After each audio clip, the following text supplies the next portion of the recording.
Hello students, स्वागत है आपका ज्ञान खजाना चैनल पर। आज हम शुरू करने जा रहे हैं CBSE NCERT class 8 social science का चैप्टर 1 प्राकृतिक संसाधन एवं उनका उपयोग। ये इस चैप्टर की सेकंड वीडियो होने वाली है। अगर आपने इस चैप्टर की फर्स्ट वीडियो नहीं देखी है तो उसका लिंक आपको डिस्क्रिप्शन में मिल जाएगा, या तो आप ऊपर राइट हैंड की तरफ आई बटन पर क्लिक करके भी वीडियो देख सकते हैं। तो आइए शुरू करते हैं हमारा पार्ट 2। इसमें हम पढ़ने वाले हैं हमारा एक इम्पॉर्टेंट टॉपिक जिसका नाम है प्राकृतिक संसाधनों की श्रेणियाँ, या आप इसे वर्गीकरण भी बोल सकते हैं। अब ये जो होने वाला है उपयोग के आधार पर होगा। उससे पहले हम कुछ वर्ड्स समझ लेते हैं कि ये श्रेणियाँ होती क्या हैं।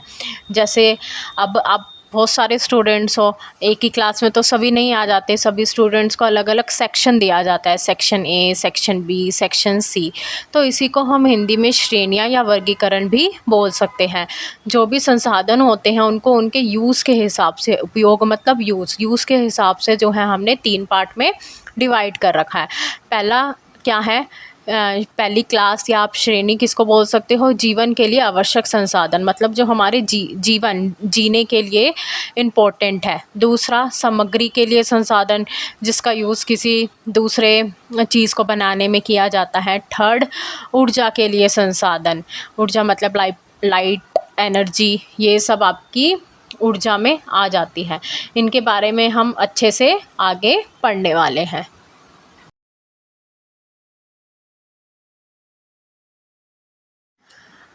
तो आइए सबसे पहले हम पढ़ते हैं जीवन के लिए आवश्यक संसाधन, मतलब ऐसे रिसोर्सेज, ऐसे संसाधन जिनके बिना जो है हम जी ही नहीं सकते।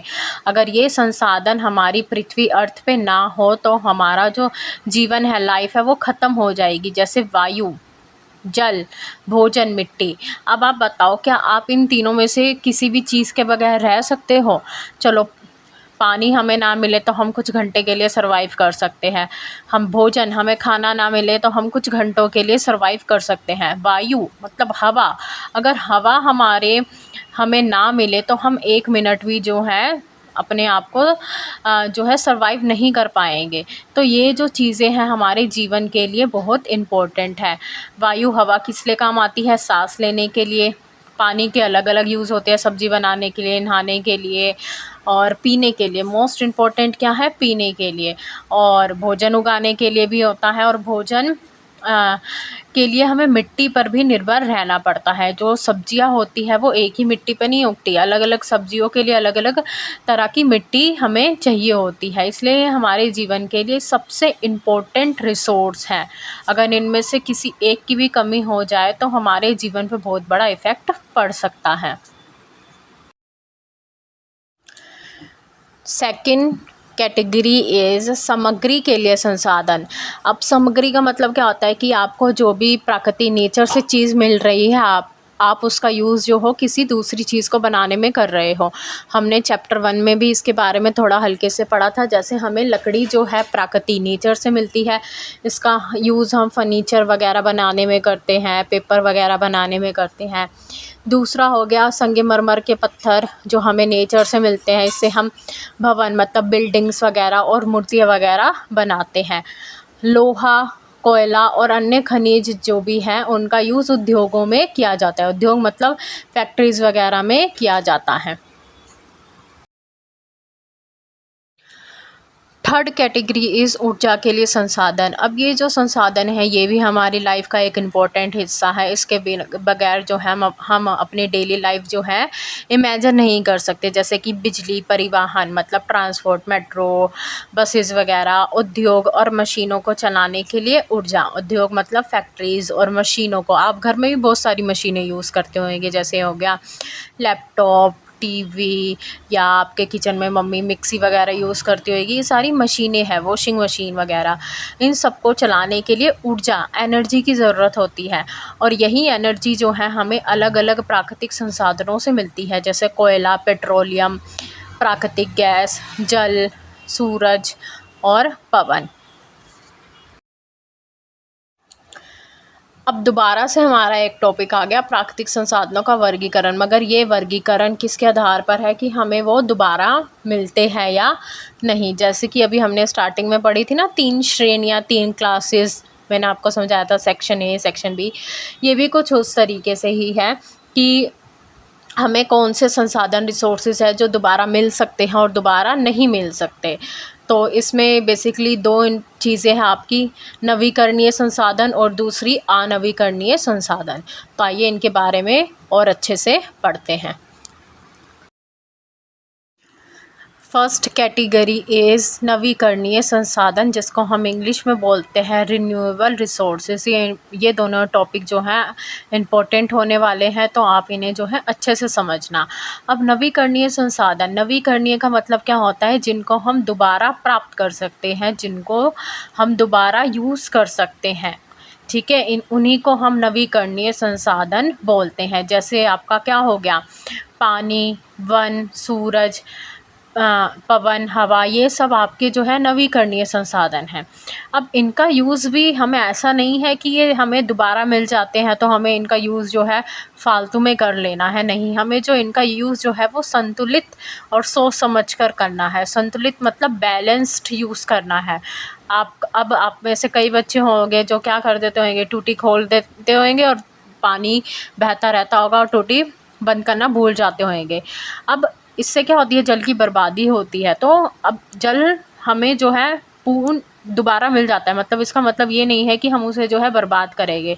तो आपको ध्यान रखना है कि हमें जो है जो भी प्राकृतिक संसाधन है वो हमें बैलेंस यूज़ करने हैं, और हमें जो है वनों की जो है अंधाधुंध कटाई नहीं करनी है। अगर आप कहीं पे आपको पेड़ काटने की ज़रूरत भी है तो आपको जो है नए पेड़ भी लगाने हैं, ताकि जो जंगल वन है वो समाप्त ना हो। इसलिए इनका संरक्षण करना बहुत ज़रूरी है। संरक्षण मतलब इनका बचाव करना बहुत ही ज़रूरी है। आई होप आपको नवीकरणीय संसाधन समझ में आ गए होंगे, ऐसे संसाधन जिनका हम यूज़ दोबारा कर सकते हैं और प्रकृति जो है इन्हें दोबारा प्राप्त कर सकती है। सेकंड टॉपिक इज़ अनवीकरणीय संसाधन, इनको हम इंग्लिश में बोलते हैं नॉन रिन्यूएबल रिसोर्सेज। ये रिसोर्सेज ऐसे होते हैं जिनको बनने में लाखों करोड़ों वर्ष लग जाते हैं, और अगर ये एक बारी ख़त्म हो गए तो इनको दोबारा बनने में कई करोड़ों साल लग जाएंगे, लाखों साल लग जाएंगे। इसलिए हमें जो है अभी प्रेजेंट में इनका यूज़ जो है सोच समझ कर करना है। जैसे कोयला, पेट्रोलियम, प्राकृतिक गैस, खनिज। अब ये सारी चीज़ें जो है इनको बनने में कई साल लग जाते हैं, तो इसलिए हमें अभी इनका जो यूज़ है वो अपने ज़रूरत के हिसाब से करना है, ताकि जो आगे की फ्यूचर जनरेशन होने वाली है, फ्यूचर में आने वाले बच्चे हैं, उनके लिए भी ये संसाधन जो रिसोर्सेज है हो। ऐसा ना हो कि बिल्कुल ही ख़त्म हो जाए। अगर बिल्कुल ही ख़त्म हो जाएंगे तो फ्यूचर जनरेशन क्या करेगी, वो कैसे जो है चीज़ें हैंडल करेगी, मशीनरी वगैरह कैसे चलाएगी, गाड़ियाँ वगैरह कैसे चलाएगी। तो इन सभी चीज़ों का यूज़ जो है हमें सोच समझ के करना चाहिए। नेक्स्ट टॉपिक इज़ नवीकरणीय संसाधनों का संरक्षण। संरक्षण मतलब हम उन्हें कैसे बचा सकते हैं। पहला तो ये हो जाएगा कि हमें जितनी ज़रूरत है उतना ही उन्हें इस्तेमाल करें, संतुलित उपयोग करें। दूसरा हो जाएगा हमें अधिक से अधिक पेड़ लगाने चाहिए। तीसरा हो जाएगा जो फैक्ट्रियों से गंदा पानी निकलता है हम उसे डायरेक्ट ही जो है नदियों वगैरह में छोड़ देते हैं, जिससे हमारा पीने का पानी ख़राब हो जाता है। ऐसा हमें नहीं करना चाहिए। और प्रकृति के जो पुनर्जनन का चक्र है उसे सुरक्षित रखना है। अब ये पुनर्जनन क्या होता है, प्रकृति जो है, नेचर जो है, वो अपने आप को संतुलित करने का प्रयास खुद करती है। तो हमें उसे टाइम देना चाहिए कि वो अपने आप को खुद ही रिकवर कर पाए। मतलब जैसे कि अगर आप बीमार होते हो तो आप दवाई खाते हो, थोड़ी देर आराम करते हो, उसके बाद ठीक हो जाते हो। तो प्रकृति, नेचर में भी ऐसा है कि वो अपने आप को बैलेंस्ड रखने के लिए, अपने आप को संतुलित करने के लिए खुद ही जो है ट्राई करती है। बच्चों, जैसा कि हमने पढ़ा कि अनवीकरणीय संसाधन जो होते हैं उनको बनने में लाखों साल लग जाते हैं, इसलिए हमें उनका उपयोग जो है सोच समझ कर करना चाहिए। इस मैप में हमें यही दिखाया गया है कि जो हमारे अनवीकरणीय संसाधन हैं जैसे कोयला, तांबा, बॉक्साइट, ये सब जो है लिमिटेड जगहों पर मिलते हैं। इनका जो वितरण है वो असमान है। वितरण मतलब वो असमान तरीके से फैले हुए हैं। वितरण का मतलब क्या होता है? फैलाव, जिसको हम इंग्लिश में अनइवन डिस्ट्रीब्यूशन भी कहते हैं। इसलिए हमें जो है इनका यूज़ जो है सोच समझ कर करना चाहिए। नेक्स्ट पैराग्राफ में हमें बताया गया है जहाँ प्राकृतिक संसाधन ज़्यादा होते हैं, अधिक होते हैं, वहाँ पर अलग अलग लोग जो है आके अपनी फैक्ट्रियाँ भी लगाते हैं, उद्योग स्थापित करते हैं। इससे क्या होता है कि लोगों को रोज़गार मिलता है। अगर आप फैक्ट्री लगाओगे तो फैक्ट्री चलाने के लिए आपको लोग भी चाहिए, तो लोगों को रोज़गार मतलब जॉब्स मिलेगी उन फैक्ट्री में, जिससे उनका आर्थिक विकास होगा और वहाँ पे जो है नए शहर जो है विकसित होते हैं। आर्थिक विकास मतलब उनको जो है अब जॉब मिलेगी तो पैसा भी मिलेगा, जिनसे उनका आर्थिक विकास होगा। पर दूसरी तरफ देखा जाए तो खनिज और बहुत सारे उद्योगों के कारण जो है पर्यावरण को, प्रकृति को नुकसान भी होता है। कई बारी लोगों को तो अपना घर छोड़कर जो है दूसरी जगह जाना पड़ता है। क्यों? जहाँ पर वो रहते हैं, अगर वहाँ पे कोई फैक्ट्री लगाई गई तो उस फैक्ट्री से खतरनाक धुआं निकल रहा है, जिसकी वजह से उनको सांस लेने में तकलीफ़ होती है, तो उनको वो जगह छोड़कर कहीं दूसरी जगह जाके रहना पड़ता है। इसलिए हमें जो है प्राकृतिक संसाधनों का उपयोग संतुलित और ज़िम्मेदारी से करना चाहिए।